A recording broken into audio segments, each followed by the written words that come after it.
cara, você precisa desenvolver a sua resistência à frustração. E era realmente o aspecto mais atrofiado, não totalmente resolvido até hoje, né? Que é essa frustração do tipo, pô, tudo que está ao meu alcance foi bem preparado, planejado, ou não me conformo disso estar acontecendo numa velocidade abaixo do previsto.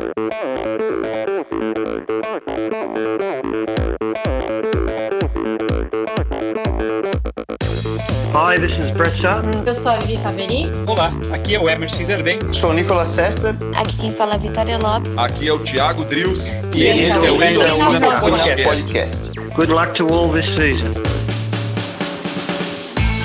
Sou o Michel Bogli e aqui no Endorfina Podcast você conhece as histórias e opiniões de triatletas, corredores, nadadores e ciclistas, profissionais e amadores. Descubra quem são e o que pensam os seres humanos que vivem o esporte e são movidos à endorfina.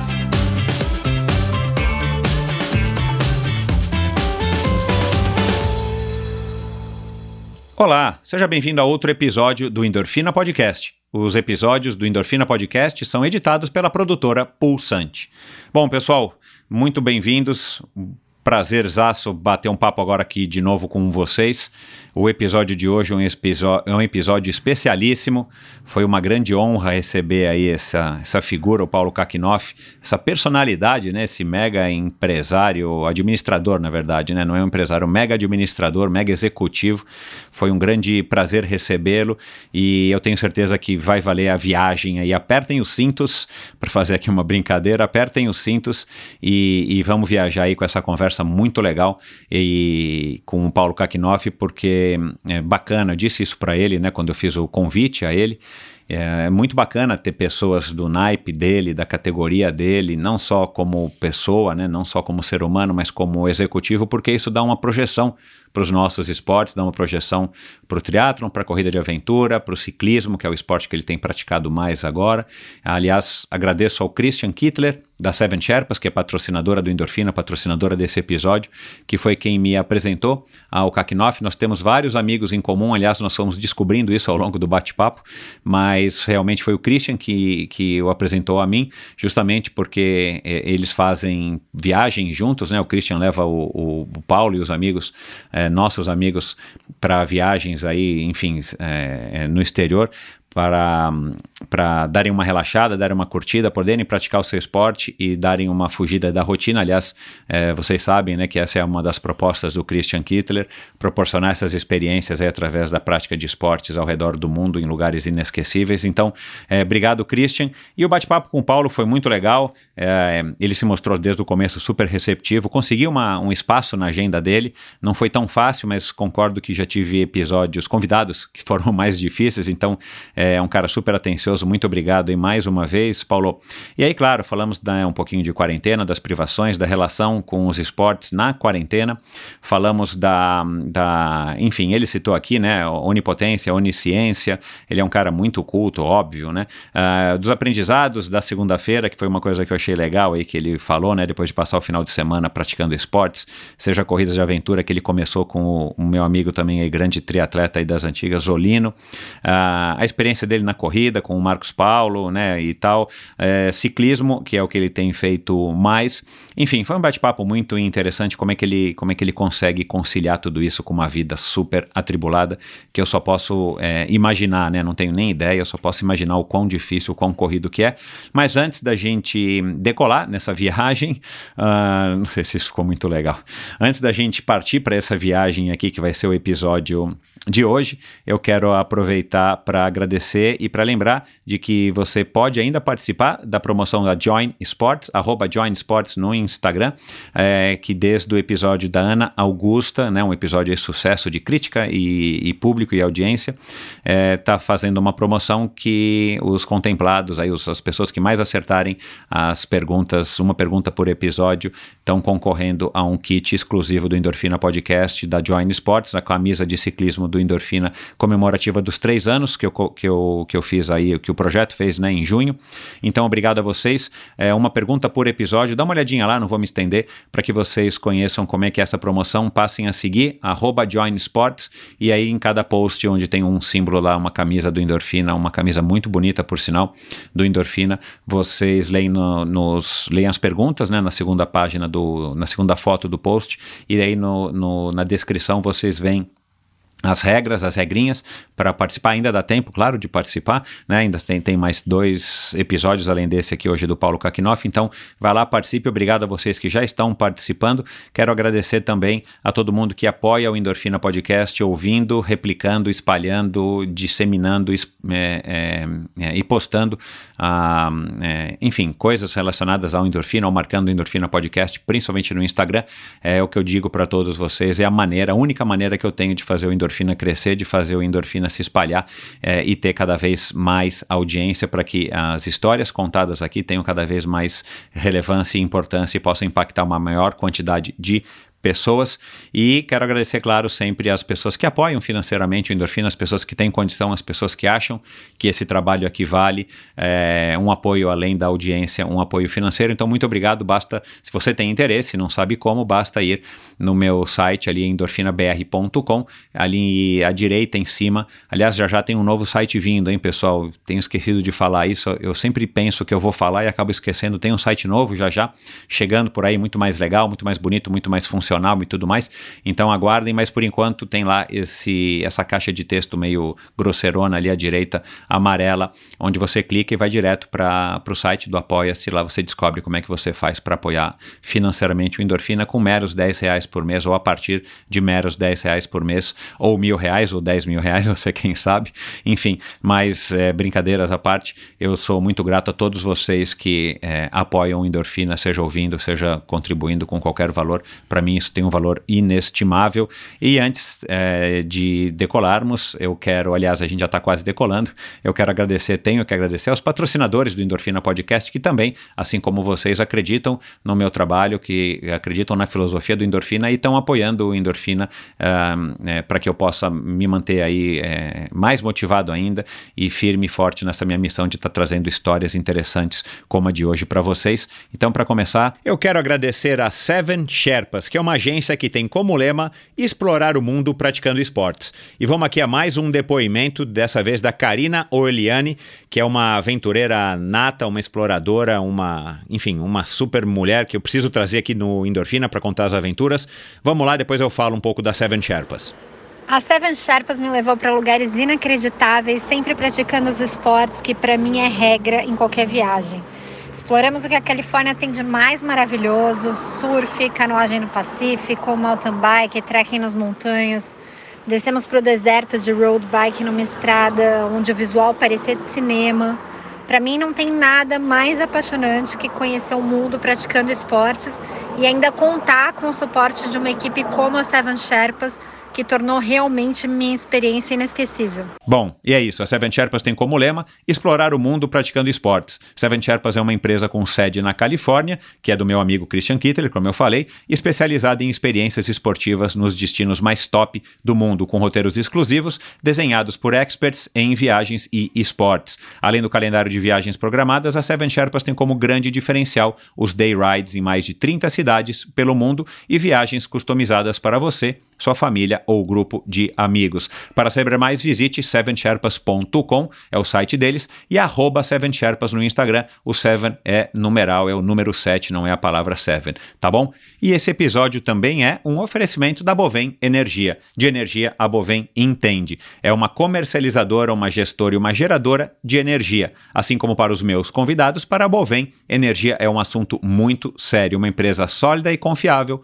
com profissionais experientes e treinados para lhe oferecer agilidade no atendimento, robustez e competência na condução dos negócios. Saiba mais em bovem.com.br. De energia, a Bovem entende. E lembrando, como sempre, o Endorfina apoia a iniciativa do Mosqueteiros do Esporte, um site de patrocínio coletivo de atletas. Incentive um jovem atleta profissional e receba ainda, né, descontos em diversas lojas e prestadores de serviço. Seja você a diferença na carreira de um jovem talento, doando, contribuindo com R$25 ou a partir de R$25 mensais, você vai fazer com certeza a diferença aí na vida de jovens atletas profissionais. Então você conhece esses atletas, quem são esses atletas, no mosqueteirosdoesporte.com.br, e você pode seguir o trabalho do Marcelo Sintra, que é o criador do Mosqueteiros do Esporte, através do @Mosqueteiros do Esporte no Instagram e Mosqueteiros do Esporte no Facebook. Então vamos lá agora para mais um bate-papo muito legal com o Paulo Kakinoff.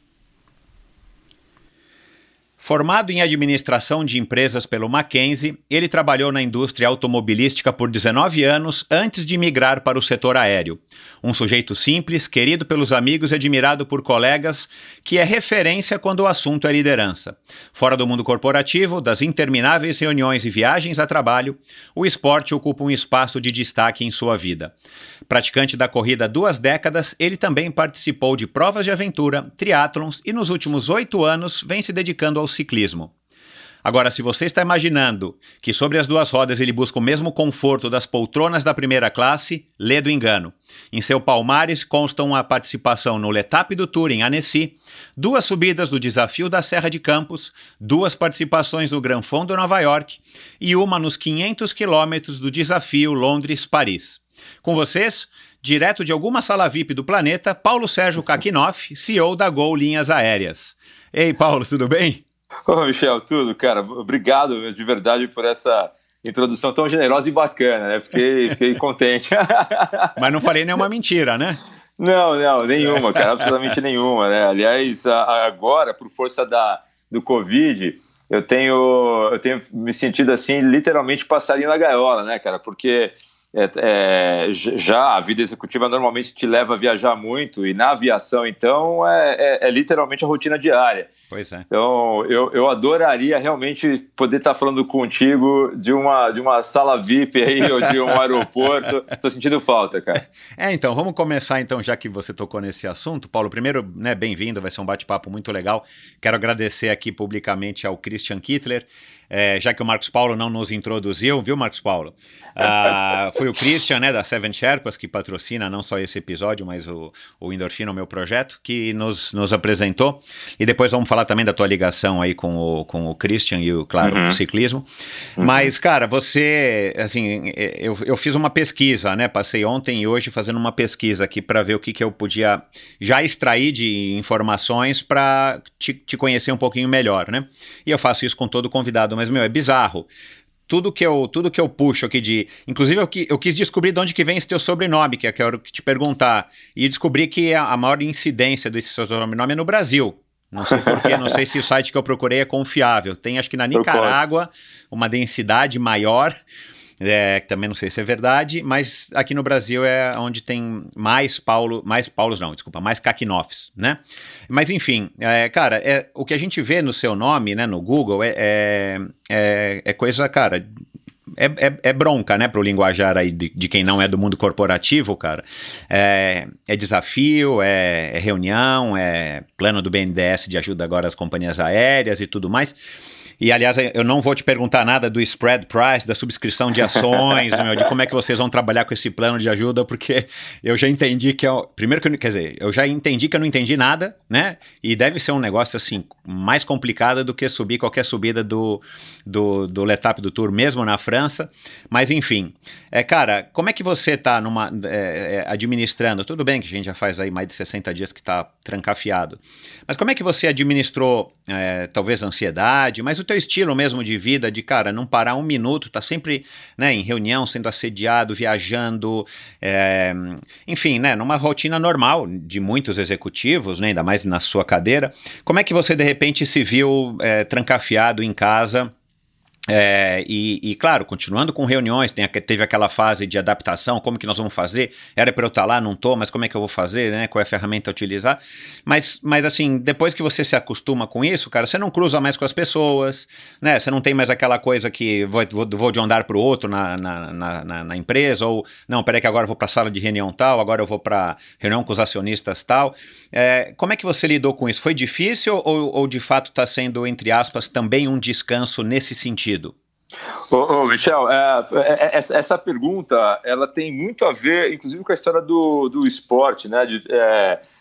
Como tudo começou, porque, respondendo objetivamente, o Covid ele está trazendo para todos nós, né, privações impensáveis. Evidente que essas que a gente está falando agora são absolutamente insignificantes perto das pessoas, né, que estão vivendo realmente um pesadelo, né, de vidas destruídas ou perda de emprego, mas evidentemente trazendo na perspectiva pessoal, né, o que foi a tua pergunta, como isso afetou, a privação de dar vazão a duas coisas que me são muito importantes, que eu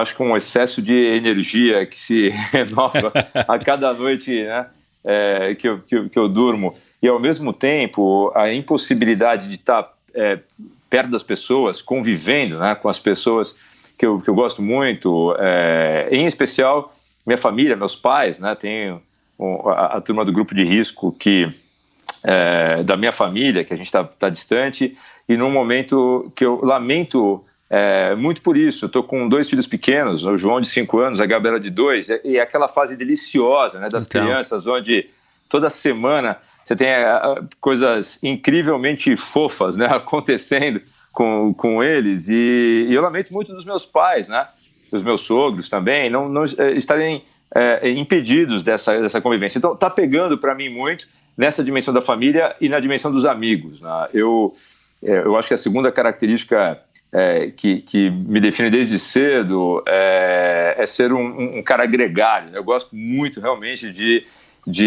estar com as pessoas e com 46 anos que eu vou fazer agora, a gente tem uma coleção bem seleta de amigos, né? O tempo te traz isso, né, cara? Exato. O tempo na estrada você vai colecionando gente muito bacana na sua vida que te faz falta, né? São os irmãos, os familiares que você escolheu, né?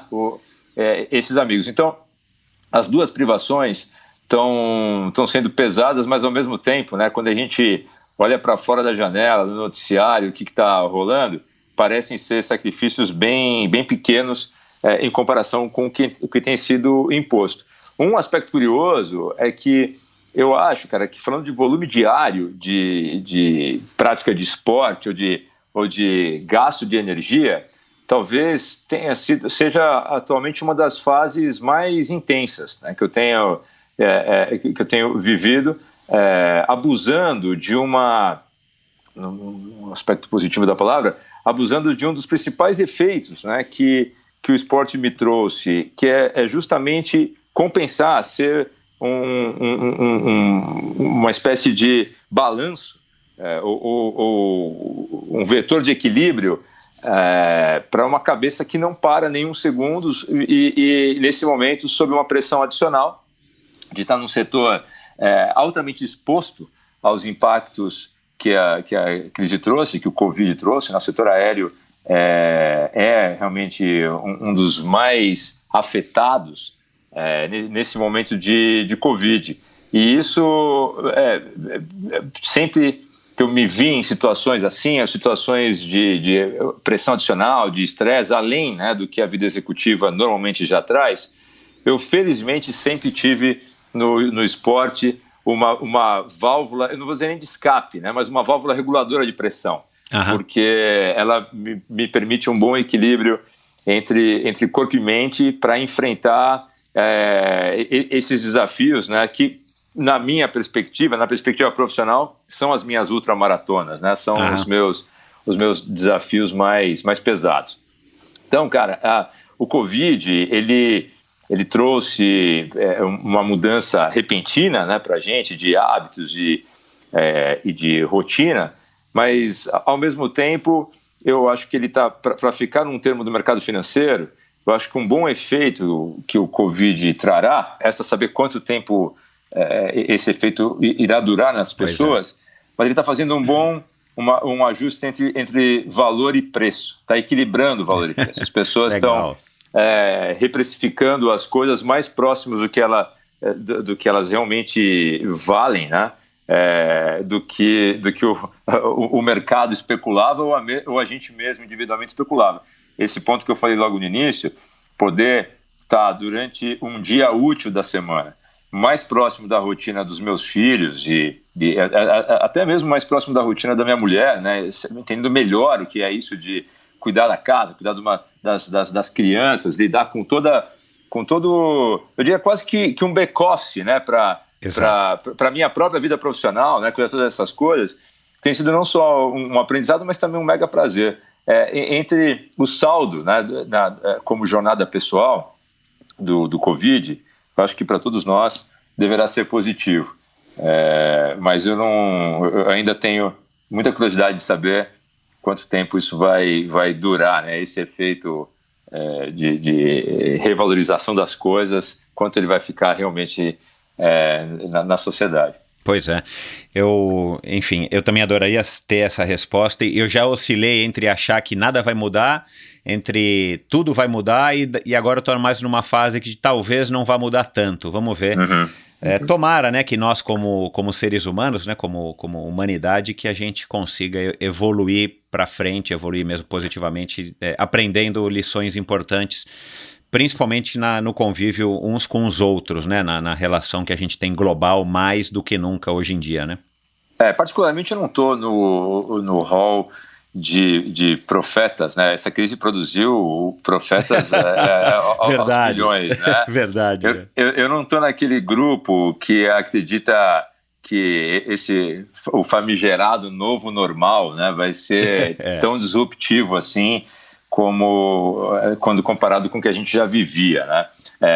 Eu tenho certeza absoluta que o desejo das pessoas, óbvio que eu estou fazendo uma generalização perigosa, né? Não são todos, mas a maioria das pessoas continuará dando muito valor para a experiência de ir a um restaurante com os amigos, viajar, evidentemente, ir ao cinema, ao vivo, né? Tá com a turma em festa, parque. Eu acho que essas coisas não vão mudar.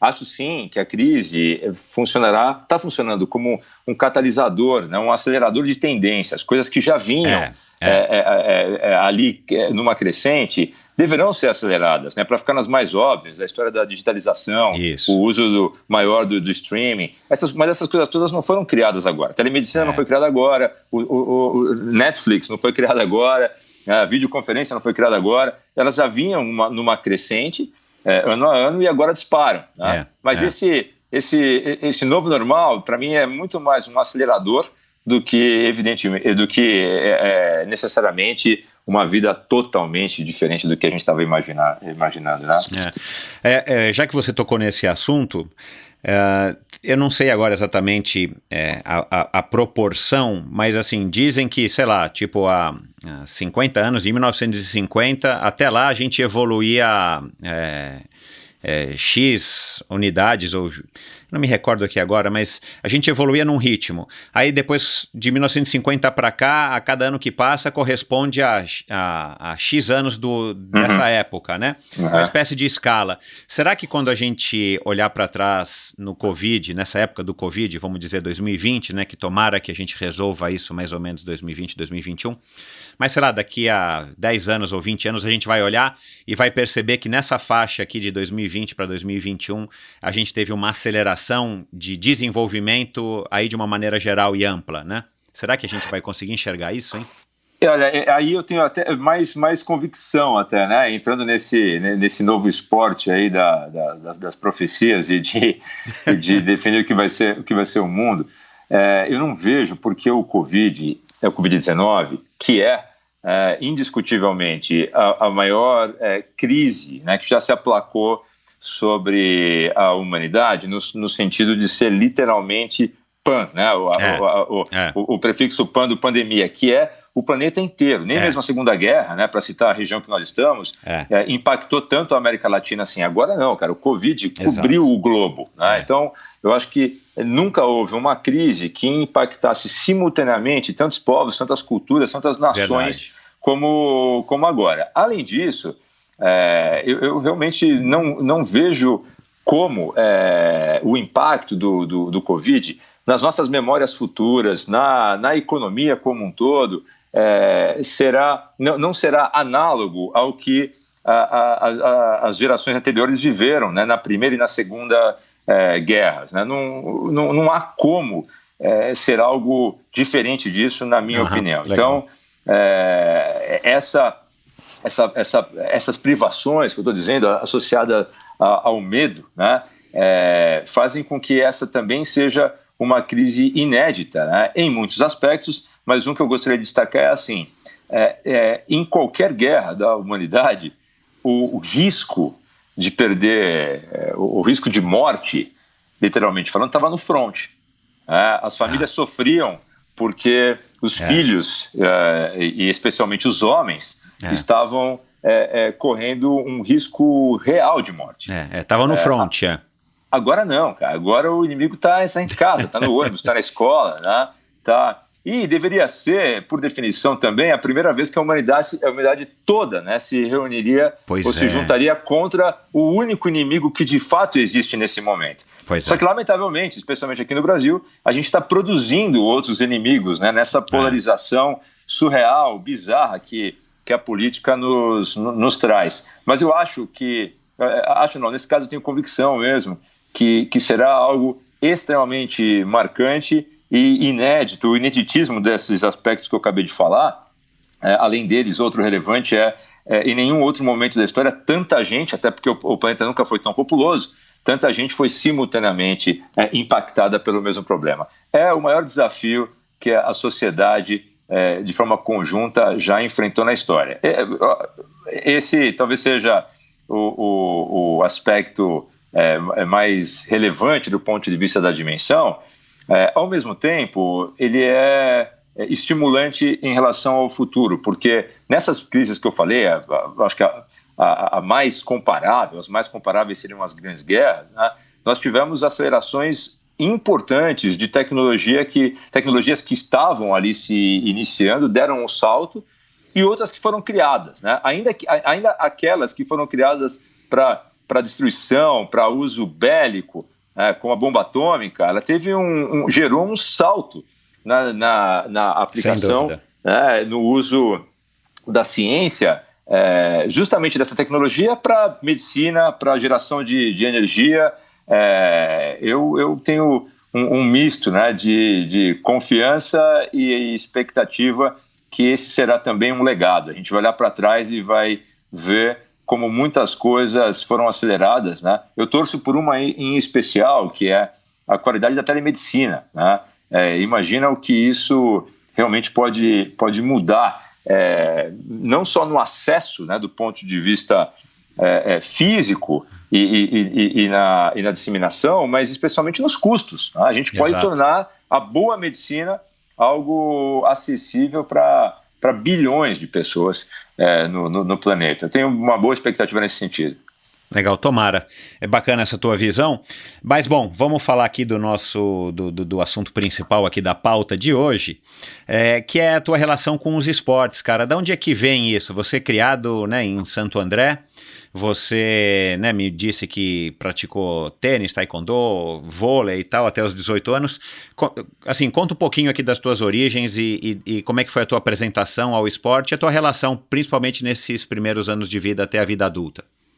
Michel, a primeira coisa que eu queria, antes de entrar no tema de esporte, eu queria registrar o quão honrado eu estou por estar participando aqui do podcast do Endorfina, né? Porque quando eu trago pela memória, né? Quando você me fez o convite, eu já tinha na memória 6, 8 pessoas, né, que eu tinha ouvido no podcast falei, cara, não é possível que esse convite está vindo para mim, porque o Endorfina é só entrevista monstro dos esportes, né? As pessoas, eu estou absolutamente honrado, né? Como um esportista diletante. E aí quando você falou assim, olha, não é o critério, né? Não é esporte de alto rendimento, mas o primeiro critério é a paixão pelo esporte. E aí eu acho que ia começar por esse aspecto, né? Rapidamente fazendo a trajetória, mas muitíssimo obrigado pelo convite e muitíssimo obrigado para quem chegou no podcast até esse ponto aqui, né, e descobrir realmente que a minha história no esporte, comparado, né, aliás, não dá para comparar com todo mundo que você falou até agora, mas vai ser uma alegria, né, poder contar como aconteceu comigo, porque a importância do esporte na minha vida é fundamental, né? É um pilar fundamental. Eu falando com as pessoas que tinham mais consciência lá na origem do tema na minha vida, meus pais, né? O início no taekwondo foi literalmente para poder conter um pouco da energia e trazer disciplina, né? A ideia que meus pais tinham era a história da filosofia oriental no esporte e trazer um regramento, e de fato foi algo que me acompanhou e foi fundamental naquela fase de formação de 6 aos 10 anos de idade, né, onde você inconscientemente está caçando referências e modelos de comportamento, né? Só que aí trouxe um outro efeito, porque eu achava que, na perspectiva de um garoto de 6 a 10 anos de idade, aquele excesso de energia combinado com uma autopercepção, né, que as crianças nessa fase normalmente têm de serem super-heróis, me transformaram numa pequena ameaça andante pela casa, né? Queria dar golpe, brigar com todo mundo, e com uma irmã mais nova, meus pais acharam que isso aí estava começando a ficar um pouco perigoso, mas eu não vou ficar contando todos os exemplos, porém, uma das coisas mais marcantes que o esporte me trouxe foram as amizades, e em quase todas as mudanças de modalidades, ou nem mudanças, porque a maior parte delas eu acabei mantendo e continuo praticando, mas elas vieram a convite de uma nova amizade. Tipo, entrei no colégio, o futebol cresceu muito, passou a ser uma coisa mais importante. Do taekwondo eu fui para o tênis porque eu tinha um vizinho, meu melhor amigo de infância, a mãe dele jogava tênis, ia para o clube todo final de semana e levava para jogar. Foi meu esporte nessa fase, né, dos 10 ou 13 até entrar no colégio. Quando foi o colégio, eram muito fortes, tanto o futebol, sempre foi, mas especialmente o vôlei. Para quem é da minha idade, com 46 anos, naquela época no ABC, especialmente em Santo André, quando eu estava adolescente, o vôlei era muito forte por causa do time da Pirelli. Claro. E era aquela geração de times, o Bradesco, o Atlântica Boa Vista, Minas Tênis, Pirelli, Banespa, que produziu, né, um número grande de jogadores que culminaram na geração de prata do vôlei. Então, aqueles foram meus primeiros ídolos no esporte mesmo, e em Santo André, como era uma das sedes, um dos polos, né, todo mundo jogava vôlei na rua naquela época, era impressionante, todas as ruas tinham uma rede de vôlei. Acabaram sendo esses dois os esportes principais na minha vida, nessa fase dos 13 aos 18 anos. Depois, acabei, dessa minha época de infância e de adolescência, o que acabou ficando para a vida toda, e sempre que tem uma oportunidade, apesar da frequência ser bem menor do que os outros esportes que eu faço hoje, tênis e futebol são duas coisas que eu gosto bastante de praticar. O futebol você ainda joga, enfim, com frequência? Jogava, né, pelo menos até a quarentena? Eu tento com a mesma frequência e performo muito mais raramente do que antes, né? O futebol impressionante, que eu não imaginava que, pelo menos para mim, o futebol é o esporte que eu mais senti a queda no rendimento físico com o passar do tempo, né? Um esporte, obviamente, super demandante do ponto de vista do condicionamento físico, mas tem o lance do impacto, né? Sem dúvida. E realmente, jogar com a garotada faz uma diferença grande, né? Pelo menos em comparação com os outros esportes que dependem menos, né, do quanto você vai conseguir ali segurar a porrada, o físico. Eu digo isso, deve ser porque nunca fui exatamente um craque, né? Então eu performava muito mais me garantindo ali no condicionamento, na corrida, do que exatamente pela habilidade. Mas é um esporte que eu adoro e uma modalidade que eu sempre pratico, sempre que possível. Legal.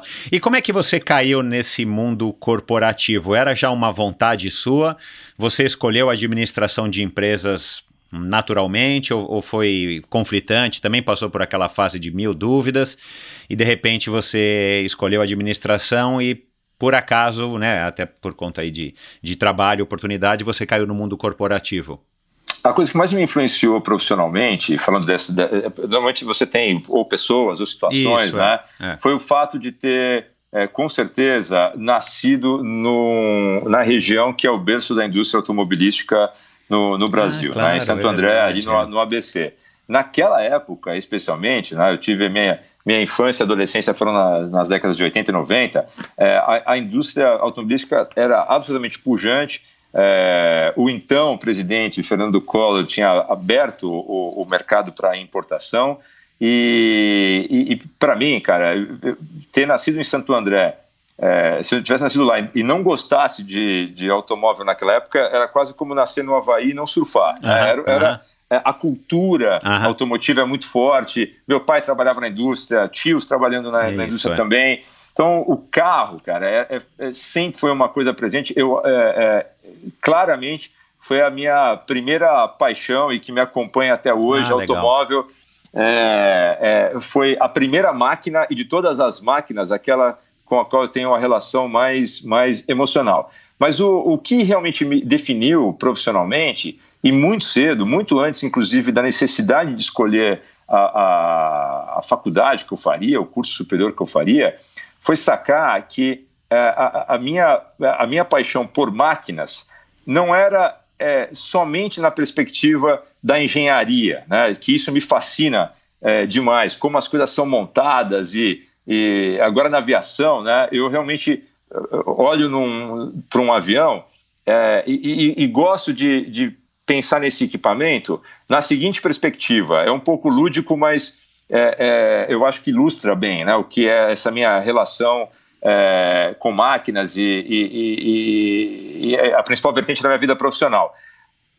O avião é um invento para o padrão histórico da humanidade muito recente, tem pouco mais de 100 anos. Né? Verdade. E se você imaginar, cara, todos os elementos que compõem uma aeronave hoje, uma aeronave comercial, eles eram soltos na natureza há pouco mais de um século. Atualmente, o avião é uma máquina, né, que a qualquer momento, esquece o período de Covid, mas no mundo contemporâneo, antes do Covid, qualquer segundo do dia que você parar para pensar, tem 10 mil aviões nos céus do planeta. E esses aviões estão transportando todos os anos o equivalente à metade da população mundial, 3,5 bilhões de bilhetes são vendidos. Essas pessoas estão cruzando os céus do planeta numa velocidade de 900 km por hora, a 10 mil metros de altitude e temperatura externa de menos 54 graus. E a gente poderia estar perfeitamente, cara, tendo essa conversa, eu voando ou você voando. Exato, e o outro em terra, né? O avião, ele resume tudo o que a engenharia já desenvolveu até hoje. E o mais curioso é que 99,9% da humanidade encontrará no avião o item mais avançado tecnologicamente com o qual ele terá um contato físico. Né? Evidentemente que tem coisas mais avançadas, como um satélite ou como mas o cara nunca espacial. Vai ver isso, nem tocar, nem sentar dentro. O avião é o aspecto...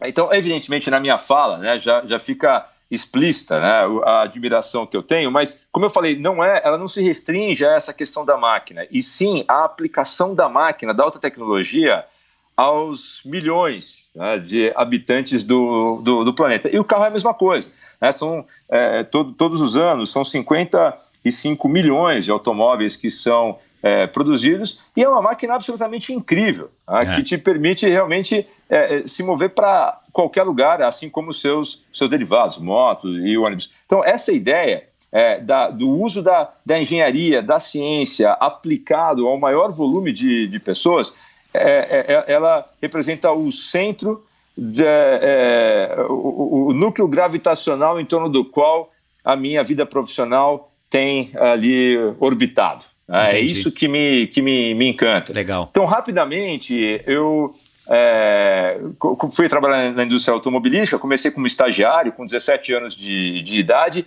literalmente fuçando os carros. Era a minha função como estagiário preparar materiais para treinamento da rede de concessionárias de como montar e desmontar carro. Para quem leu uma revista 4 rodas na vida, sabe aqueles testes, né, de longa duração que você desmonta o carro. Era aquilo que eu fazia. Essa foi a minha primeira função, né? Literalmente desmontar tudo e escrever como fazer o reparo. Então isso me deu uma visão muito privilegiada de como as máquinas funcionam, né? Porque chegava no nível de detalhe de desmontar até o último parafuso. E aí o que me faltava era justamente a perspectiva de como administrar isso, como levar isso, né, para a força de uma empresa, como seria a gestão realmente de uma empresa. E assim eu escolhi a administração como um curso propositalmente mais generalista, nessa ideia de eu combinado o conhecimento técnico, que eu já tinha na época, eu tinha feito o 2º grau em tecnologia eletrônica. Eu pensei, se eu conseguir aliar isso, associar esse conhecimento técnico com uma habilidade, né, de gestão, de administração, eu provavelmente vou ter a oportunidade de fazer uma coisa positiva dessa combinação, né, que é a aplicação em larga escala de soluções de tecnologia, e assim eu escolhi esse curso e estou, né, já ao longo da minha carreira profissional toda nessa ambiência automóvel, moto, carro, avião, e todos eles aplicados ao maior volume possível de pessoas. Eu imagino que você disse que continua adorando o carro, né? Imagino que você então adore dirigir. Você já por acaso aprendeu a pilotar? Sim, eu tive que fazer, logo que eu entrei na aviação, um dos principais desafios, né, que eu me impus foi aprender como esse negócio realmente funcionava. E é muito difícil, é um caminho muito mais longo tentar absorver esses conceitos pela observação, ou pelo contato. E em especial, para ter um nível melhor e mais qualificado de interação com um grupo absolutamente especial, que são os pilotos, controladores de voo, e até mesmo os reguladores, rapidamente eu enxerguei nessa ideia de fazer o curso de piloto privado como uma oportunidade de casar essa necessidade com um desejo que é intrínseco meu, claro, né, que me acompanha desde sempre, entender como as coisas de verdade funcionam, né? Eu era aquela criança que desmontava as coisas, né? Demorou muito tempo para eu aprender como montar, mas eu era o cara que desmontava, procurando entender como as coisas funcionam, e isso assim até hoje, né? De cinema, né, até satélite, algo que eu estou sempre lá procurando, fuçando, e graças a Deus a gente tem hoje um nível de acesso a conhecimento, né, que é o maior privilégio, eu acho que da nossa da vida contemporânea, né? Nós somos todos absolutamente privilegiados por vivermos numa era onde existe a internet, onde existe o acesso irrestrito à informação. Você estava falando no começo sobre a curva exponencial, né, de acúmulo de conhecimento que a humanidade tem. Nesse momento, claramente, evidentemente, em função da internet. Na década de 40, o nível de conhecimento acumulado que uma pessoa dessa nossa idade, 40, 50 anos, tinha, acumulado na vida, equivale ao que nós recebemos de informação hoje em um dia. Olha lá, é isso aí. E isso é medido de várias formas. Também a expectativa de vida naquela época era essa, de 46, 50 anos no máximo. Tá? Então, a evolução do ser humano está acontecendo em todas as dimensões, mas quando a gente olha, né, eu acho curioso quando eu vejo as pessoas olhando de uma maneira saudosista para o passado, né? E é normal, todos nós fazemos isso. A gente tem a ideia de fantasiar, né, que no passado as coisas eram mais fáceis. Mais a partir simples, de uma certa idade, né? Isso significa que a gente está ficando velho, né? Exatamente. Sem dúvida nenhuma, tem coisas que a gente nostalgicamente se lembra de uma maneira positiva. Mas há bem pouco tempo atrás, né, novamente em padrões históricos, né, de quem está habitando esse planeta há 500 milhões de anos, é um grão de areia. Mas há bem pouco tempo atrás, nesse grão de areia, a gente está falando da década de 40 e 50, as pessoas estavam literalmente morrendo de um conjunto de doenças muito maior do que a gente está exposto agora. Né? A gente não tinha...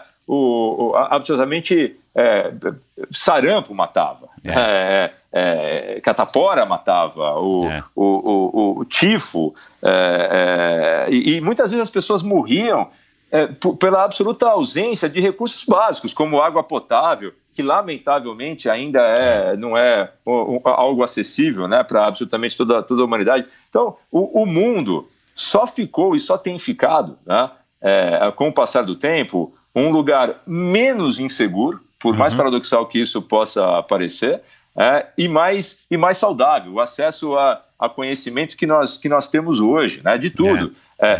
Vide o desenvolvimento que o esporte trouxe ao longo dos últimos anos, que os atletas tiveram na questão nutricional, nos ciclos de treino.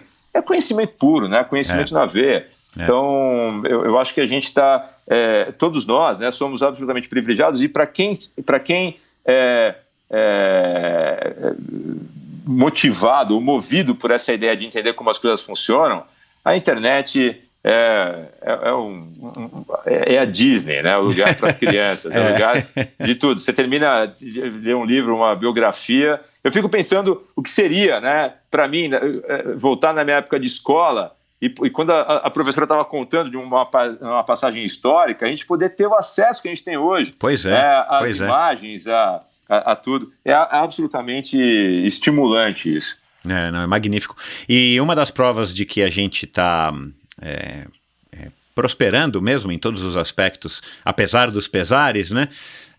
Como população, como espécie, é que nós já somos mais de 7 bilhões de seres humanos, né? Se a gente tivesse fracassado, né, a gente não teria prosperado em quantidade, né? Embora algumas condições não sejam universais ainda, o que é uma pena. Mas vamos lá. Aí você começa, aí você está fazendo a faculdade de administração, pelas minhas contas aqui, você começa a correr no meio do curso, né? E aí eu imagino que tenha sido justamente também pela época, né, pelo ano que eu imagino que tenha sido, por causa também do boom da corrida, que acabou se tornando uma coisa bem popular, né? Teve o primeiro boom através do Cooper, e aqui no Brasil teve esse segundo boom aí por volta aí dos anos 2000, que tinha corrida todo final de semana e as assessorias esportivas proliferando, e aí a corrida acabou se tornando uma coisa mais comum, não era só a São Silvestre, só para quem era, enfim, humilde, estava buscando alguma forma de ganhar a vida. Foi por aí que você resolveu começar a correr? Ô Michel, para mim foi... na época, eu te confesso que eu nem fui tomado por essa onda. A corrida surgiu em função de ter assumido uma posição executiva e que já demandava muitas viagens. Então, legal. A corrida foi e é, até hoje, o esporte que eu pratiquei com o maior volume pela conveniência de colocar o tênis na mala, um short e poder tá praticando em absolutamente qualquer lugar. Mesmo na época da indústria automobilística, eu já viajava demais. Os números, não vou ficar cansando vocês aqui, mas os números assim de voos, de viagens a trabalho que eu já fiz, e até localidades, né, estados, países, são, tenho certeza, acima da média, né, das pessoas nessa idade, pela força da minha profissão e do meu desenvolvimento profissional até aqui. Então, diríamos que você teve o standard mais alto de qualquer programa de milhagem existente nessa tua época, nessa tua vida, né? Não tinha programa Smiles, não tinha múltiplos, não tinha nenhum que você não era o Mega Master Super Plus. Cara, era acúmulo de milhas. Era isso mesmo, e era aquele ouro de tolo, né? Porque você sempre fica orgulhoso de olhar aquele mega estoque de milhas e falar assim, nossa, eu vou aproveitar isso pra caramba. Só que o dia de você realmente curtir isso, de usar pra fazer, nunca chega, né? Exato. Quando eu passei da indústria automobilística para aviação, o meu principal cartão era Lufthansa, por conta das viagens para a Alemanha, né? Onde era a sede do grupo Volkswagen. E eu me lembro que o status do programa de fidelidade chamava ON, né? De HON.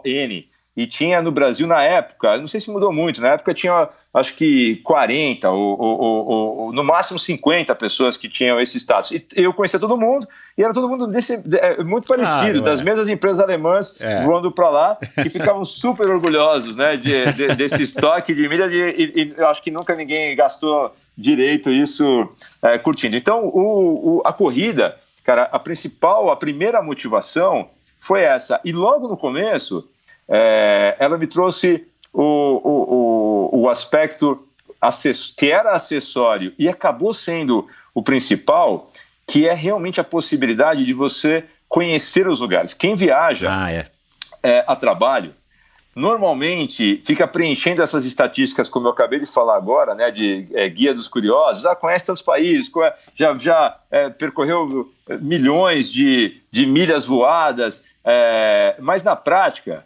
você conhece poucos lugares, né? Um dos que falta eu conhecer, tão ticados ali na lista de já estive, mas que é o lugar que eu mais quero ir agora, é para o Japão. Eu fiquei literalmente 24 horas no Japão.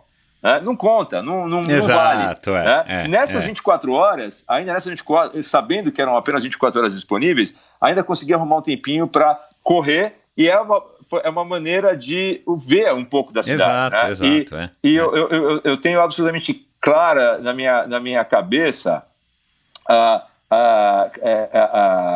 quantidade de imagens desses lugares que eu registrei a partir da corrida.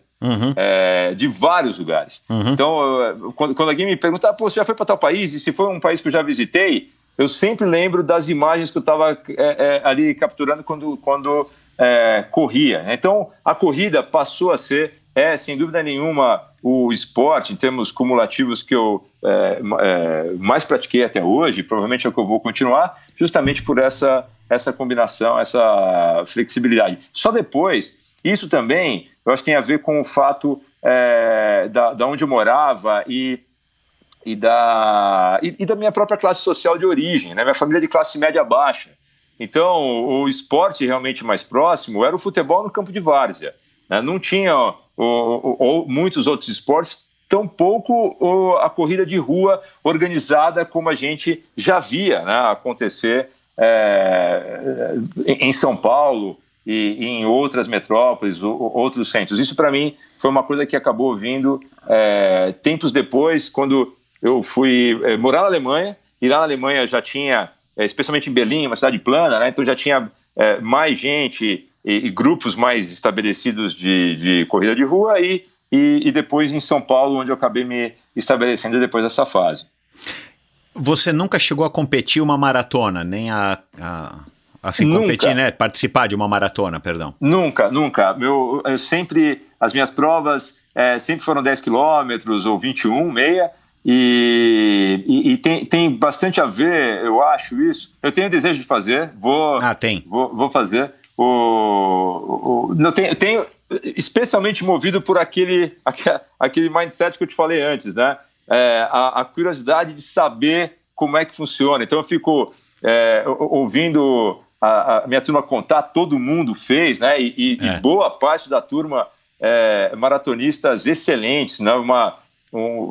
Amigos com uma quantidade significativa de maratonas abaixo de 3 horas, outros ali 2 horas e 40. Eu fico muito curioso e e motivado pela experiência justamente de viver essas coisas que eles descrevem acontecer numa maratona, né? Em especial a resiliência mental, né? Eu acho que esse é a grande viagem, o grande desafio, e tem muito a ver como a questão do esporte se desenvolve para mim, né? Essa ideia realmente de superação pessoal, de evolução constante, é mais motivadora para mim do que a ideia da competição com o outro, né? Parece uma coisa meio blasé de se falar isso e até quase que um clichê,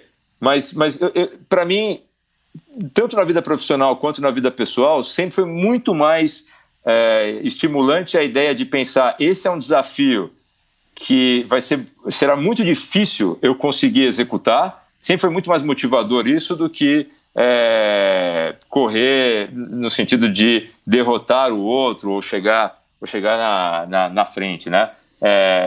Não tem absolutamente nenhuma visão crítica a esse respeito, eu diria ao contrário, né? Eu acho que os esportistas de alto rendimento dependem desse instinto, né? da superação do outro e chegam nesse patamar por uma verve absolutamente competitiva, né? Eu entendo que são forjados disso e é fundamental, mas no meu caso a motivação principal é essa da superação. Eu acho a maratona uma absoluta superação e com certeza vai rolar em breve. Legal. Conta aqui, como foi a tua passagem pelas corridas de aventura? Que, enfim, eu tenho uma ligação forte com as coisas de aventura, adoro, já recebi várias pessoas de corrida de aventura aqui no Endorfina, estou para receber mais.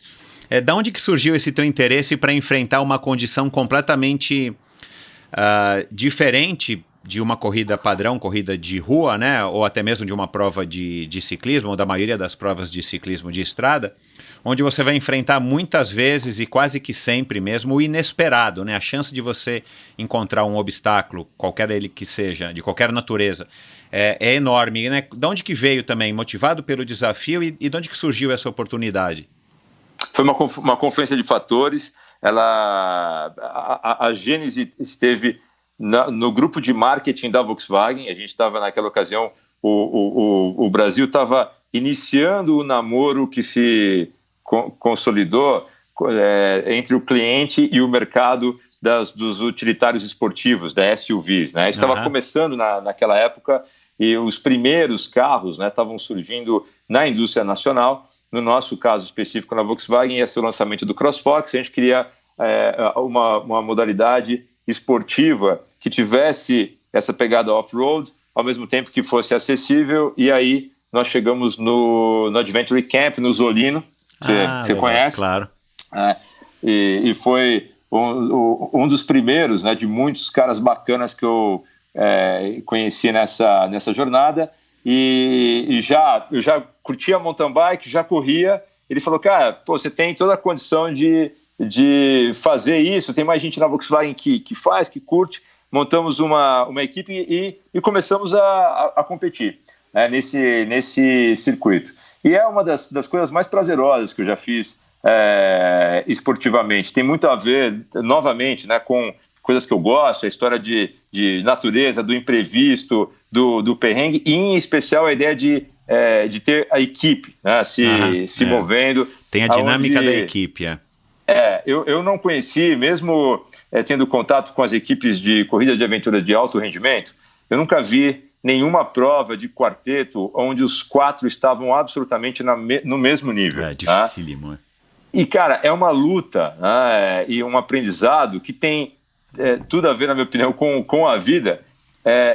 Todo mundo, você combinar a máxima performance possível dos 4 e, ao mesmo tempo, muitas vezes, né, a frustração de não estar indo na velocidade, nesse caso específico, que você individualmente poderia, porque alguém do seu time está na performance abaixo, ou pior ainda, né, você claramente sentir que está sendo lastro. Cara, esse é um aprendizado que alguns esportes, especialmente os coletivos, né? Mas alguns esportes aliás, que eu ouço falar, não pratiquei, mas o rugby me parece ter também muito dessa questão de gregária e de vamos juntos para alcançarmos o máximo da performance, literalmente, não ficando ninguém para trás, né? Uhum. E uma coisa foi retroalimentando a outra, né? Alguns dos meus melhores amigos até hoje foram os que a gente formou nessa época, nessa equipe. Várias equipes foram formadas e foi assim que a corrida de aventura entrou para ficar. É algo super, super bacana e que eu curto demais até hoje. Bacana. De todas as modalidades da corrida de aventura que você experimentou, né? E aí corrida de aventura, né, pode existir N modalidades. Qual foi a modalidade mais legal, assim, que você mais curtiu, que era, enfim, diferente ou fora do padrão, fora do comum para você e que te apresentou um desafio ao ponto de você falar, não, cara, eu, né, como já entendi que você é movido a desafios, deixa eu me dedicar aqui um pouco para minimamente eu não ser também a pedra aqui dessa equipe, nessa modalidade. As provas da Haka, de longa duração, foram as mais desafiadoras para mim, em especial. Na modalidade, essas provas normalmente você tem a corrida, a mountain bike, o remo, né, normalmente de saboneteira e tirolesa. Tá? Tanto Adventure Camp como Haka tem normalmente essa combinação. E a mountain bike, para mim, sempre foi a modalidade dessas que eu tinha mais facilidade. No Haka, você tem as maiores distâncias, as maiores ascensões, né? E ali é onde tem os maiores aprendizados, evidentemente, né? A questão de ritmo, de autoconfiança, fazendo você estourar mais cedo. Então, sem dúvida nenhuma, o sofrimento e os perrengues nessas corridas foram talvez os principais aceleradores, né, do pouco que eu me julgo hoje conhecedor, no sentido de autoconhecimento, né, de como ter a melhor performance possível, lidando com o maior desafio das provas, especialmente de longa duração, que é a cabeça. Uhum. Cara, a frustração, né, de você realmente naquele dia indo bem e alguém se machucou, ou ainda a bike quebrou, ou até mesmo situações extremas, né? Navegação equivocada, te joga no meio do mato, mega frio e comida acabando. Então todas essas coisas acabam te ajudando, né, nessa forja da jornada de autoconhecimento, de paciência, de saber lidar com coisas que são muito análogas da vida, né? Sem dúvida nenhuma, a maior deficiência profissional que eu tive foi a primeira que apareceu, né, e um dos meus melhores chefes me indicou isso lá atrás, né, nas primeiras jornadas executivas, falou: cara, você precisa desenvolver a sua resistência à frustração. E era realmente o aspecto mais atrofiado, não totalmente resolvido até hoje, né? Que é essa frustração do tipo, tudo que está ao meu alcance foi bem preparado, planejado, ou não me conformo disso estar acontecendo numa velocidade abaixo do previsto, num nível de qualidade que eu por um fator externo, né? E esse talvez, cara, seja um dos maiores aprendizados para a vida, né? Se não o maior aprendizado para a vida. Nossa capacidade realmente de dominar, controlar as coisas, ela é absolutamente limitada, né? Então, o mais inusitado dessas provas foram justamente aquelas que me colocaram numa situação absolutamente adversa, como fruto da autoconfiança exagerada, ou até mesmo da prepotência, né, de você brigar lá com o navegador. Tenho certeza absoluta, já fiz isso várias vezes, é por aqui. Foi uma das melhores provas nossas, assim, eu acabei de destruir o time inteiro. justamente por uma burrada dessa, né? Ô Paulo, e na segunda-feira, quando você passou o final de semana no mato, passando fome, necessidade, sono, brigando, vendo que você não é o maioral, achando que o norte é para lá e você está indo, na verdade, é para o sul. Aí na segunda-feira, quando você volta, senta na tua mesa e tal, você tinha, quando você praticava as corridas de aventura, você tinha um padrão assim de sensação diferente que acabou se tornando rotineiro depois de você participar das coisas de aventura? Como é que era esse teu regresso à tua rotina que, enfim, que também é outra bronca, mas uma coisa completamente dentro já da tua zona de conforto, mesmo com os desconfortos? Ô Michel, você sabe, cara, que quando começou essa vida profissional, eu ficava olhando para as pessoas ao meu redor e eu procurava realmente ler as pessoas, entender motivações, comportamentos, né? E vou te falar, cara, que um dos aspectos que eu mais temia, né, incorporar é a prepotência de quem vai acumulando, né, conquistas ou vai tendo êxitos e eu acho que isso, cara, é na vida, né? Já que a gente está falando quase que num tom filosófico, assim, de esporte, trabalho e da própria vida, eu acho que a coisa mais tóxica, cara, que vem pra gente é as sensações, né, de onipotência e onisciência.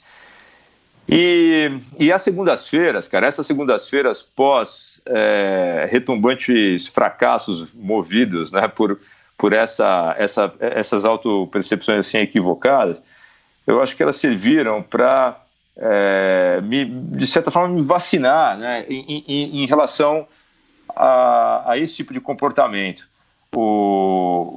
Na vida profissional, eu quero acreditar, espero não estar fantasiando nisso, que talvez uma fortaleza que eu tenha construído para mim mesmo é ter uma ideia de ser absolutamente falível e quanto mais tempo passa, genuinamente eu reconheço que tem um conhecimento acumulado, mas o total, comparado ao total do conhecimento possível, é uma fração menor, né? Exato, a cada dia eu alimento essa angústia de falar, eu sei muito mais do que eu sabia há 20 anos atrás. Só que é engraçado, em relação ao todo que eu acho que eu deveria saber, ele me parece ser um percentual menor. E isso eu acho que é em absolutamente todos os esportes, né? Sem nenhuma exceção, a gente vê a turma de alto rendimento e me sinto muito privilegiado de ter contato frequente com uma turma que foi da minha geração de ídolos, né? Eu estava conversando contigo outro dia, eu faço parte do conselho de uma organização chamada Atletas pelo Brasil, e lá tem o Gustavo Borges, Ana Moser, o Flávio Canto, e ver o que a Magic Paula, né, ver o que essa turma fala sobre os aprendizados nessas situações realmente de ultra high performance, né, Olimpíada, Copa do Mundo, o Mundial, e impressionante como os relatos estão novamente orbitando esse tipo de situação. Cara, eu achava que eu estava infalível, achava que eu estava pronto, achava que eu estava 100%. E os de sucesso estão normalmente associados ao extremo oposto, né? Puta, eu treinei demais, cheguei lá achando que eu não estava preparado, que eu não estava... E quando eu vi, eu estava muito acima dos outros, né? Eu vejo isso na corrida de rua, eu vejo isso dos amigos, quando rola algum tipo de prova, né? Normalmente, aquele que chega lá e fala, pô, cara, eu estou meio preocupado porque eu não consegui treinar muito. Normalmente não raramente, o cara que ficou as últimas 3 semanas sem pegar numa bike, chegou lá, cara, mais descansado do que o que performou no dia anterior, né? Então, esses aprendizados da segunda-feira, eu acho que eles estão sempre ligados a essa ideia de me afastar, nem sempre consigo, né, da toxina de você se sentir absolutamente confiante de que está pronto, preparado e que vai tirar de letra. E o que acabou te levando então aí para o ciclismo? E de novo aquilo que eu brinquei, né, na introdução que eu fiz aqui a seu respeito. Cara, você já escolheu, né, um ciclismo, tipo, você não está querendo passear na ciclovia, na ciclofaixa, você já escolheu, né, participar de Gran Fondo, L'Étape de Annecy, a própria subida da Serra de Campos, que, enfim, a gente até pode, no papel, achar que, não, você vai lá para Campos, sobe e tal, é curta, mas, cara, é uma subida íngreme pra caramba e tal.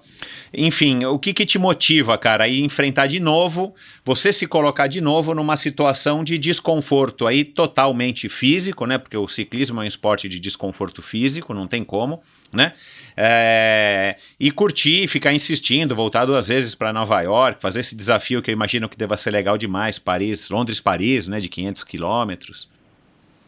Essa história, cara, ela é muito curiosa e é um presente para mim, né? Eu comecei a namorar a minha mulher,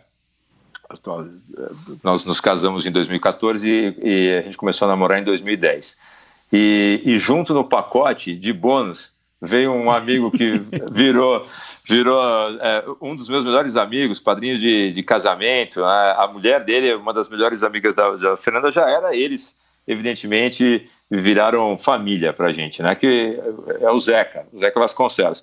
A gente o Zeca? Começou... Não acredito. O Zeca, exatamente. Você conhece ele. Bom, você vai conhecer todos os... Não, joguei polo aquático com o Zeca numa época pré-histórica, né, cara? Não acredito. Pois cara. Ele conta as histórias do polo e tal, e foi o Zeca que me trouxe. Eu caí no... Aliás, me trouxe para esse mundo e junto, né, com outros marginais da categoria, que você também conhece, o Bechara, o João Paulo, esses caras. E eu caí na besteira, né, na época, de seguir aquela ideia, o Tito, seguir aquela ideia de que do caipira que fala que é junto dos bons que a gente fica melhor, né? E aí, cara, comecei, o Zeca, aquele jeito, ele falou, não, cara, ele já vitimou várias pessoas com esse papo dele, né? Cara, que é isso, é tranquilo, pô, começa a treinar, compra bike, e ele é bem disciplinado. Pô, super, o Zeca um cara... é Caxias total. E ele levou muita gente, cara, eu acho que ele fez o mesmo presente, né, que ele acabou trazendo para minha vida, ele levou para muitas outras pessoas nessa mesma combinação, essa história de vai que você consegue, ajuda a comprar equipamento e começa a te chamar para os treinos, né? Eu comecei literalmente na roda desses caras, acho que eu nunca saí da roda desses caras, até hoje, e naquela época, o Zeca, ele tinha feito uma porrada de maratonas, né, com isso e tal, ele estava meio que iniciando na história do ciclismo, né, já indo super bem, porque ele já vinha de uma base boa, e eu estou falando aqui de 2010 para 2011, e, cara, naquela época, né, parece que faz pouco tempo atrás, né, mas já são quase 10 anos, naquele momento estavam acabando de construir a ciclovia da Marginal. Isso. E o ciclismo, cara, começou a ganhar muita tração, né? Lá no Marcos Paulo, o Fábio Rosa também estava... a turma que já estava indo pro triatlon, né, dando mais ênfase na história do ciclismo, e, rapidamente apareceu alguém lá com a ideia e falou, pô, cara, a prova que a gente tem que fazer é o L'Étape du Tour, né, porque é uma etapa do Tour de France, então toda aquela mítica, né, em torno de fazer uma prova em torno do Tour, e a coisa boa foi que falaram, o ano que vem dá tempo para treinar, né?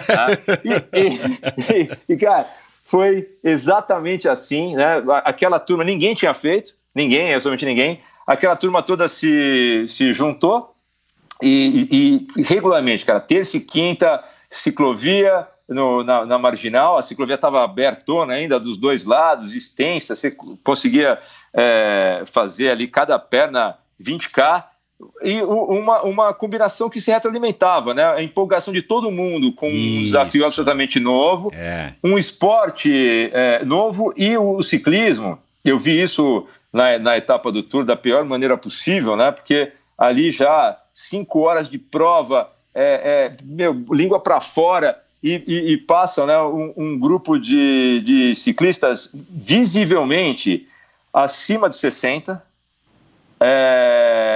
umas bikes, cara, bem antigas, ou seja, gente que está fazendo o Letap já provavelmente há uns 30 anos, né? E a gente lá equipado com bike de carbono e GU e nutrição, né? E os caras passaram assim por nós, cara, meio que conversando, meio que batendo papo, né? Eu lembro que entre eles, nunca vou esquecer, estava o Alan Prost, que, pô, já... Legal. Isso foi 2013, já estava... não era exatamente um garoto, né?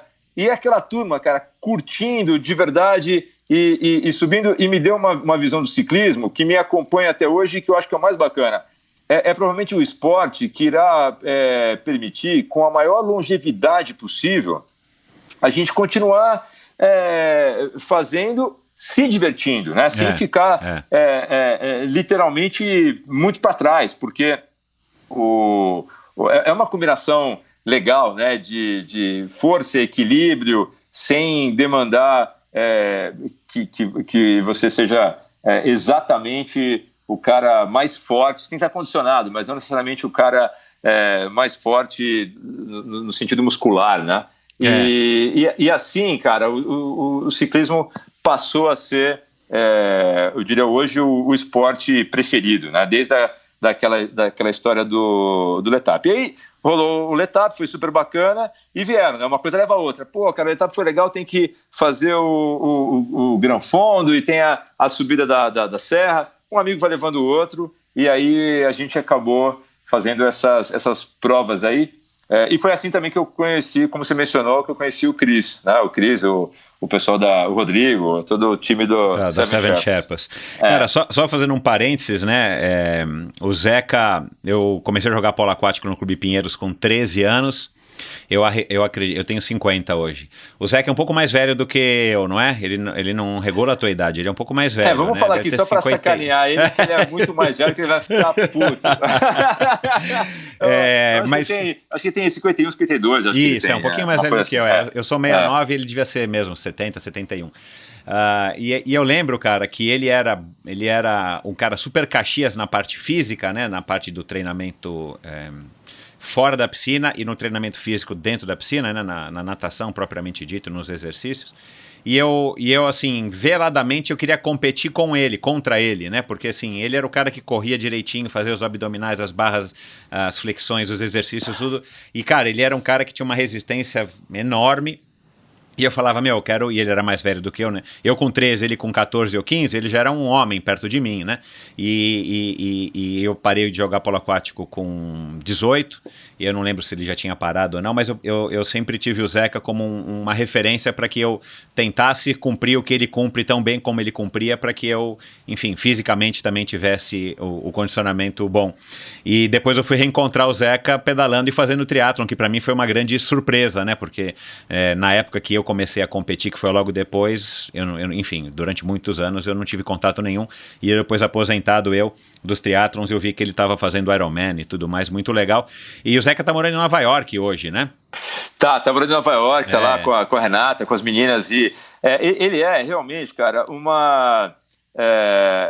um exemplo muito bacana, né, para as pessoas de uma maneira geral, porque ele combina, né, uma vida profissional puxada, ele tem o negócio dele, a telehelp, que é um negócio demandante, com uma disciplina, cara, absolutamente regrada, e é um cara que foi entrando em novos esportes, tanto no triatlon, depois aliás, no ciclismo, no triatlon, tá agora batendo uma bolinha de tênis também. E, ele faz dessa fórmula, né, que eu conheço, como eu falei, só de 2010 para cá, mas quem o conhece de mais tempo fala que ele é exatamente assim.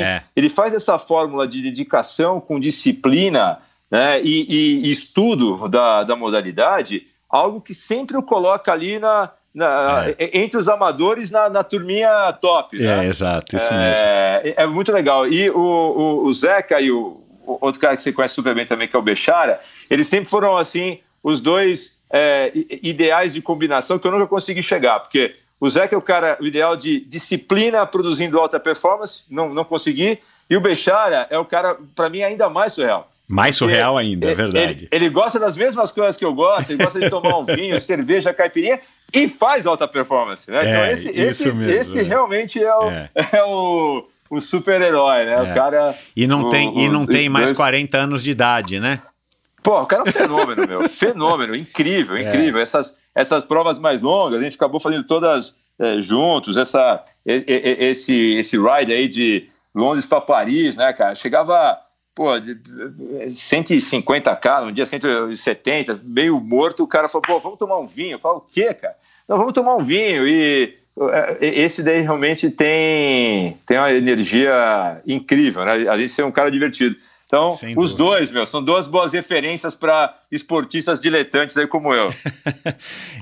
Agora, além da amizade, o que mais, assim, desse convívio, né, social que o ciclismo proporciona e, de fato, uma das características que fez com que o ciclismo tivesse, de novo, um boom, aí, um renascimento entre os amadores nos últimos anos aqui no Brasil é exatamente essa questão de promover um contato social que a corrida teve, né, há 20 anos.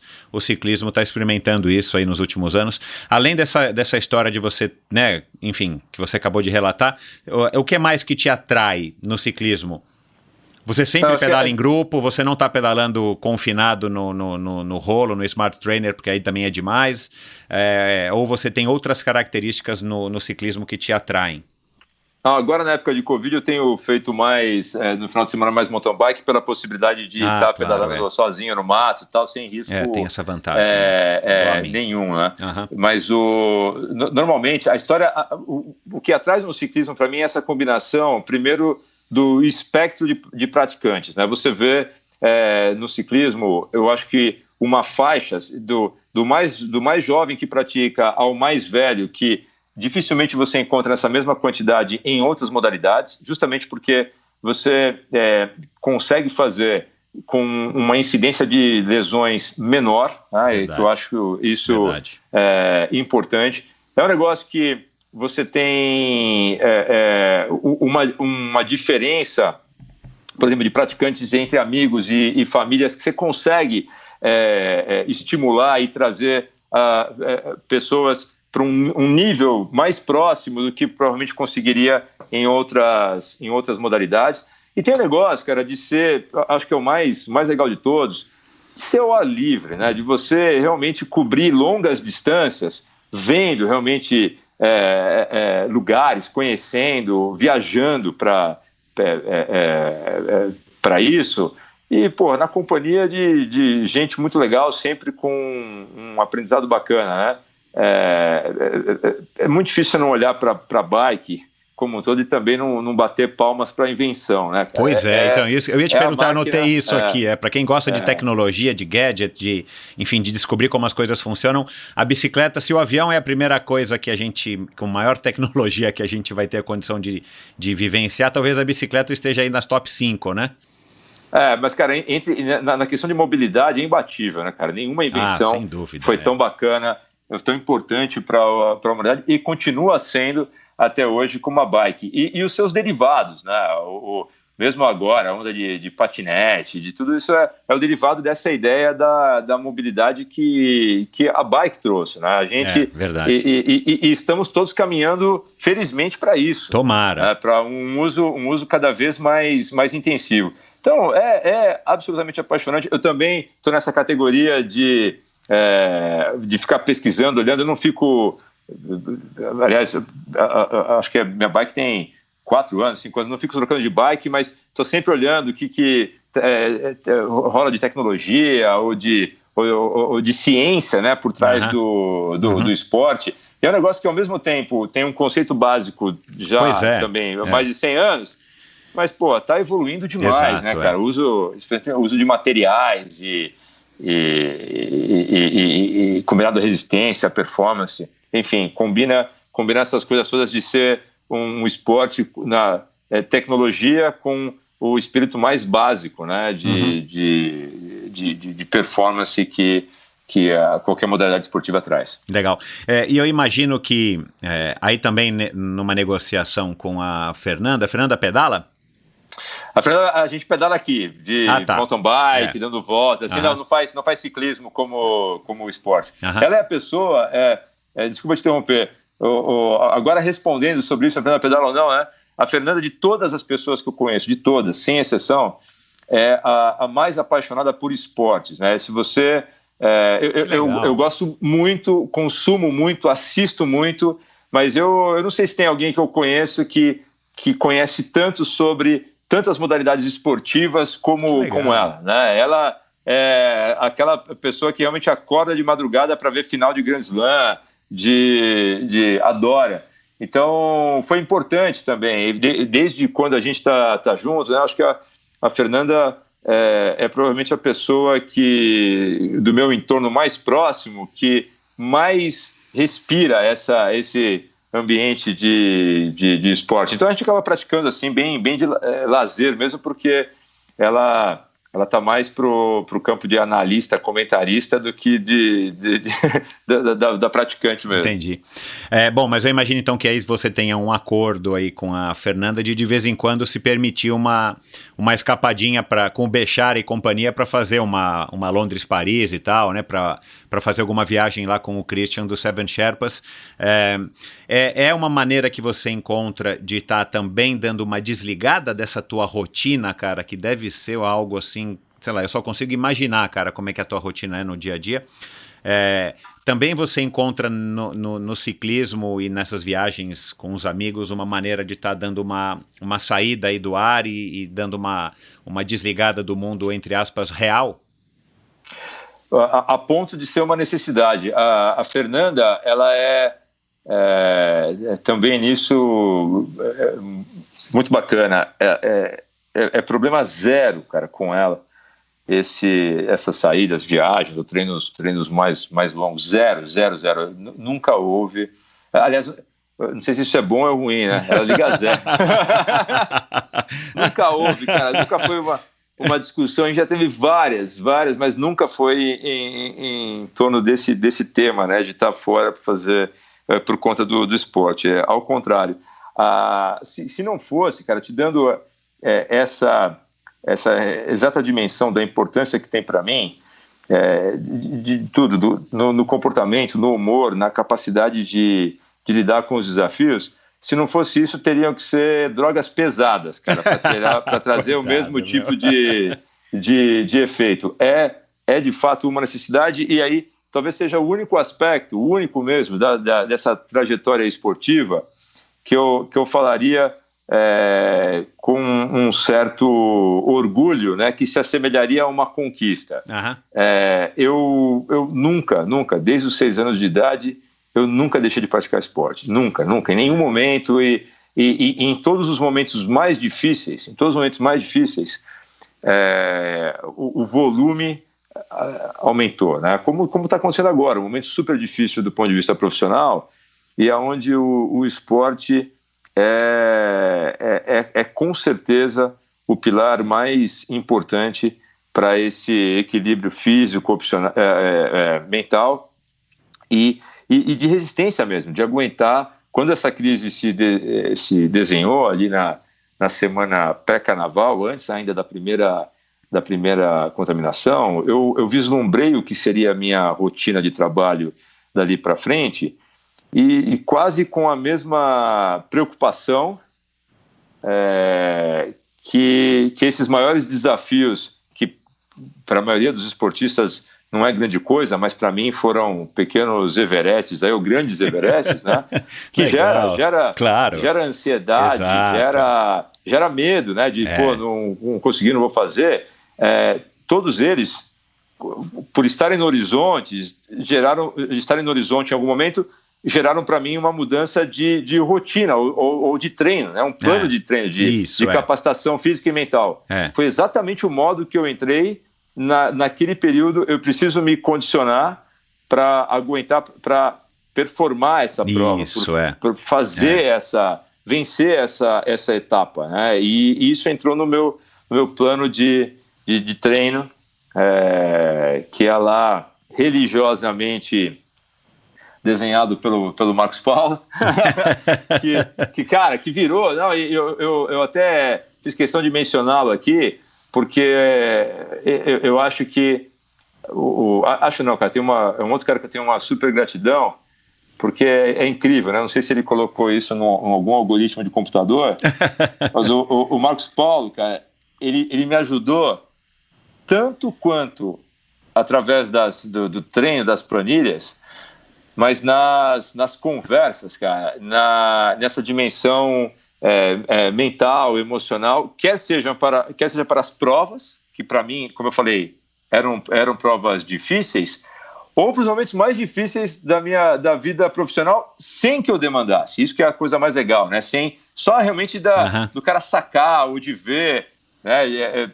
Pelo treino performado, ou ainda por ler uma notícia, ou por saber que por amigos que era um momento complicado, né? É um cara que sempre aparece e acaba no aspecto holístico, assim, né? Ajudando de uma maneira fundamental, decisiva, para que eu consiga continuar fazendo as provas que eu me imponho, né, por opção, ou que ainda a vida pessoal, profissional, acaba impondo a mim, né? Então, eu estou lá, acho que religiosamente é um exagero, mas com alguma disciplina, seguindo o que esses monstrões aí estão me falando que é legal fazer. Pena que a gente não está com o Marcos Paulo aqui, mas conhecendo ele e pela minha experiência pessoal também aqui, conversando com várias pessoas interessantíssimas no Endorfina, eu diria que tem tudo a ver, Paulo, com essa analogia que o esporte acaba imprimindo nas pessoas que o praticam, com maior ou menor seriedade, mas com seriedade, como é o teu caso. Por isso que eu disse que o nosso bate-papo seria legal, porque você é um cara que leva a sério. Você não é o cara que tem o melhor desempenho do mundo, mas você é um cara que leva a sério.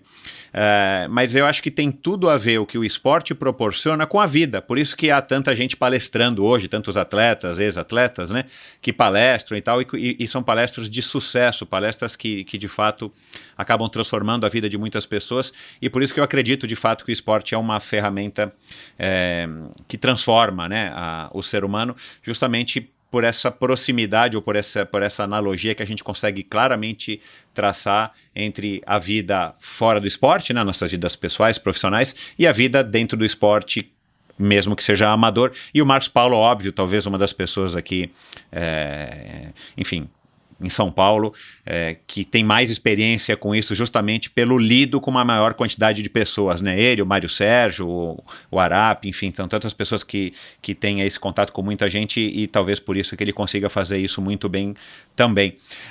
Cara, pra gente terminar, dá para dizer, pelo que eu estou te conhecendo aqui, Paulo, daria para dizer que você, de certa maneira, está motivado pelo desafio que o Covid-19 está impondo a todos nós como humanidade, mas particularmente às companhias aéreas? Dá para dizer que você está vendo isso como uma oportunidade, né? Claro que ninguém queria isso, claro que não é legal, né? Tem gente morrendo, né? Não é só um nome que a gente lê no jornal e nos sites, né? É uma doença, está matando as pessoas, mas pensando do ponto de vista, na cadeira que você está, na companhia, na frente da Gol, uma grande oportunidade para que você demonstre o seu máximo potencial como ser humano, né? Como uma obra ainda em construção, que é o Paulo, para que você chegue a soluções que vão, de fato, fazer com que a Gol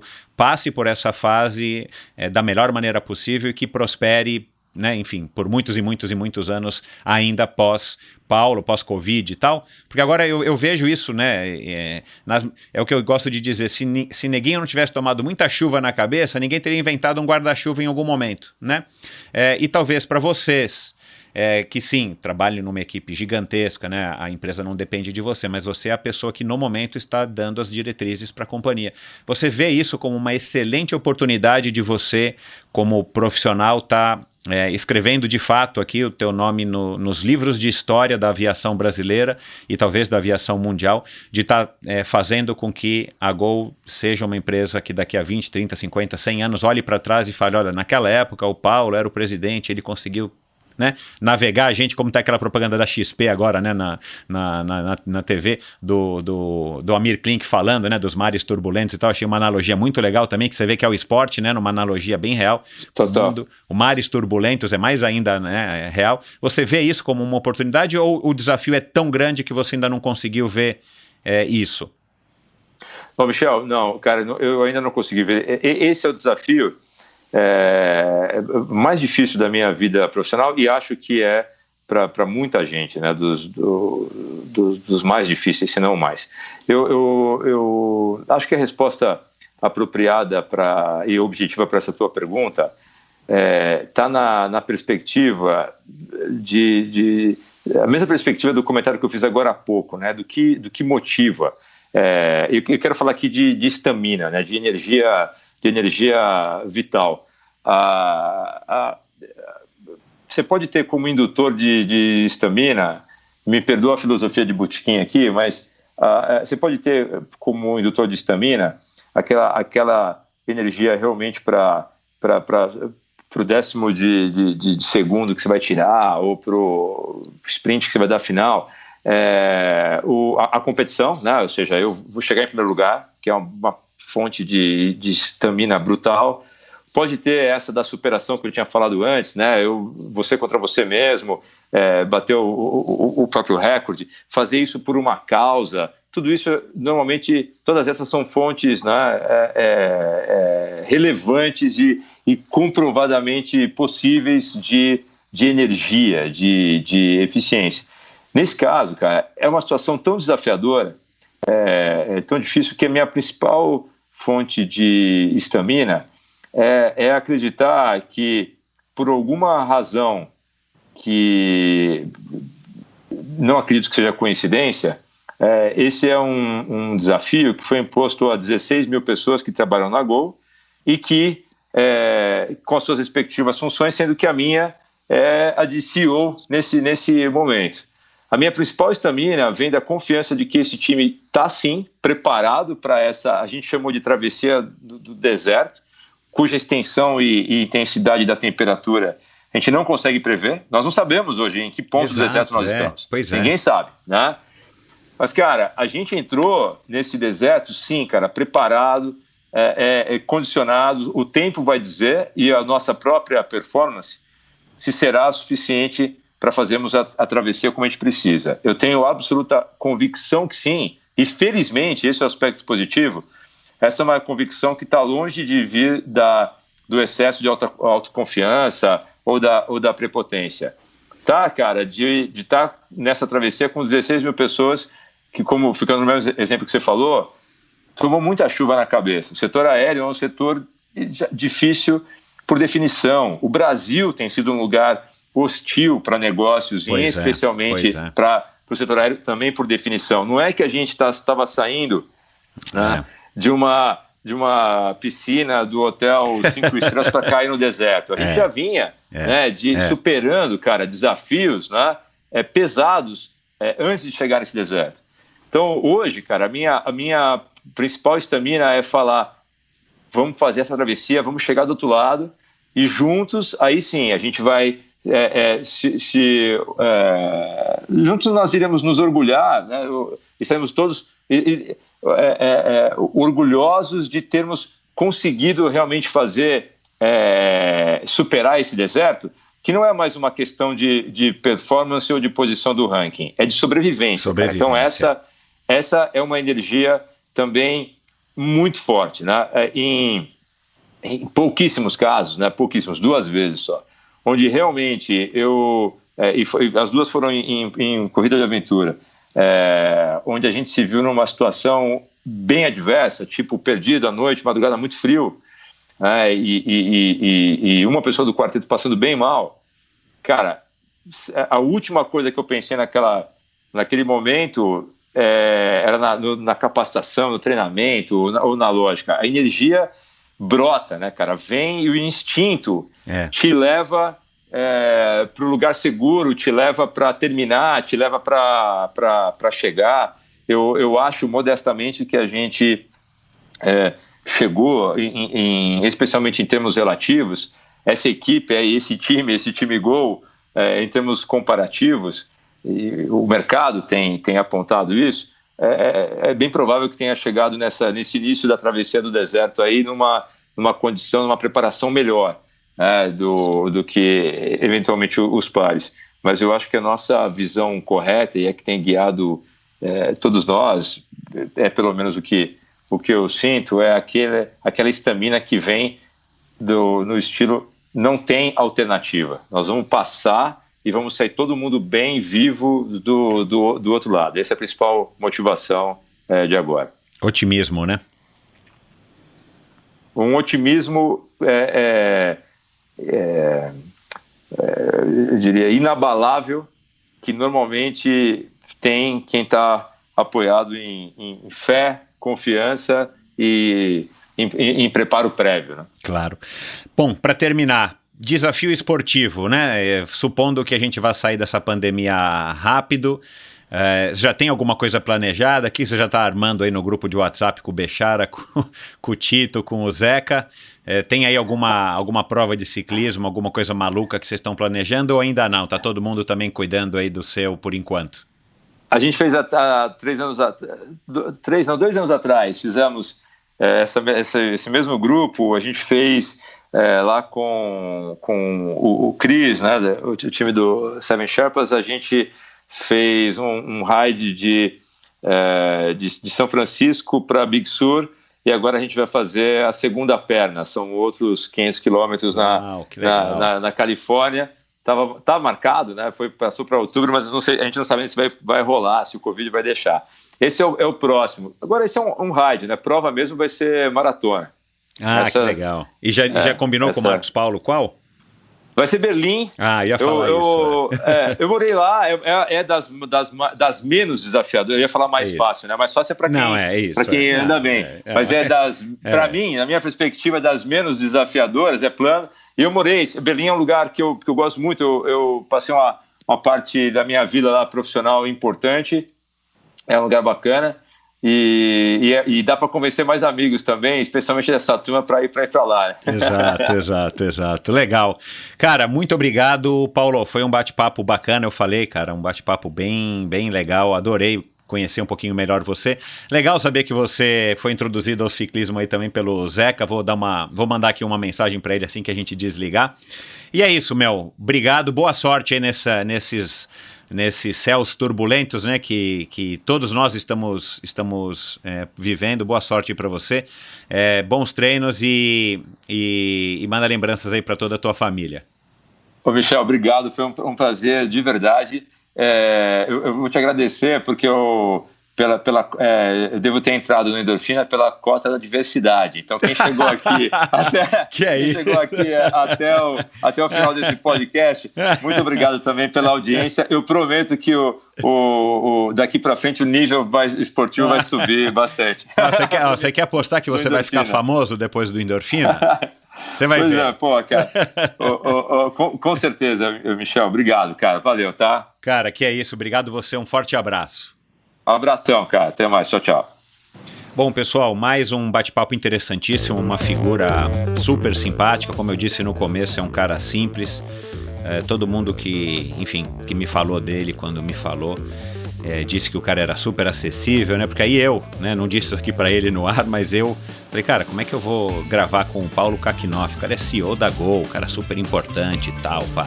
Cara, no final das contas é isso mesmo, um cara super humilde, super simples e um cara bacana, com um bom papo. Ficou muita coisa de fora aqui da nossa pauta, mas a agenda de tempo aí dele também não permitiu. Mas espero que vocês tenham gostado. Claro, a gente falou aqui sobre Marcos Paulo Reis, que treina ele aí há uns últimos 8, 9 anos, sei lá.